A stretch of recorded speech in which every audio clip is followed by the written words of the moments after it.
که ته په خوب کې سپی وینې خو دا عادي خوب نه دی، ځکه سپی په خوب کې خاموش پیغام لري، یو داسې پیغام چې کله د دښمن نښه وي او کله د وفادار دوست علامه. نن به درته په تفصیل سره ووایم چې سپی کله بد تعبیر لري او کله ښه تعبیر. تور سپین غپونکی او دوستانه سپی څه معنا لري او ولې ډېر خلک د دې خوب وروسته حیران پاتې شي. دا ویډیو تر اخره وګوره ځکه وروستۍ برخه به دې نظر بدل کړي. د سپي عمومي تعبیر. د اسلامي علماو د خوبونو د تعبیر له مخې سپی په خوب کې اکثره د دښمن، کمزوري انسان یا ناپوه شخص نښه ده، خو دا تعبیر تل منفي نه وي، ځکه ځینې وخت سپی د وفادار ملګري، د ساتونکي یا د انسان د نفس علامه هم ګرځي. تعبیر یې د دې شیانو پورې تړلی: سپی څه رنګ و، څه یې کول، تا ته نږدې و که لرې، ته وېرېدې که ارام وې. په خوب کې تور سپی تر ټولو خطرناک تعبیر لري. علما وایي تور سپی د پټ دښمن، حسد کوونکي انسان یا بدنیت لرونکي شخص نښه ده.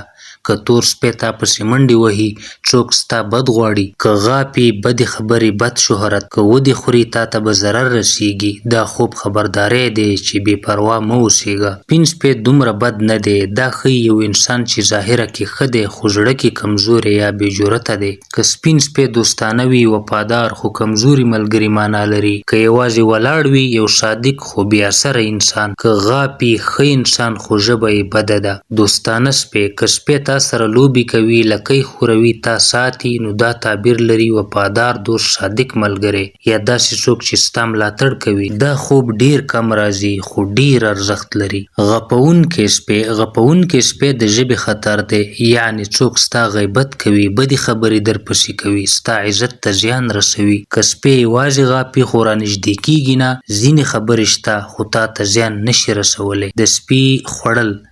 دا ډیر جدي خوب دی. د سپي خوړلو معنا تا ته به عملي زیان رسي، د دښمن حمله یا د نږدې انسان خیانت. که وینه هم راووځي، زیان به ژور وي. له سپي تښتېدل. که ته له سپي تښتېږي، ته د ستونزو نه تېښته کوې یا د دښمن نه ځان ژغورې.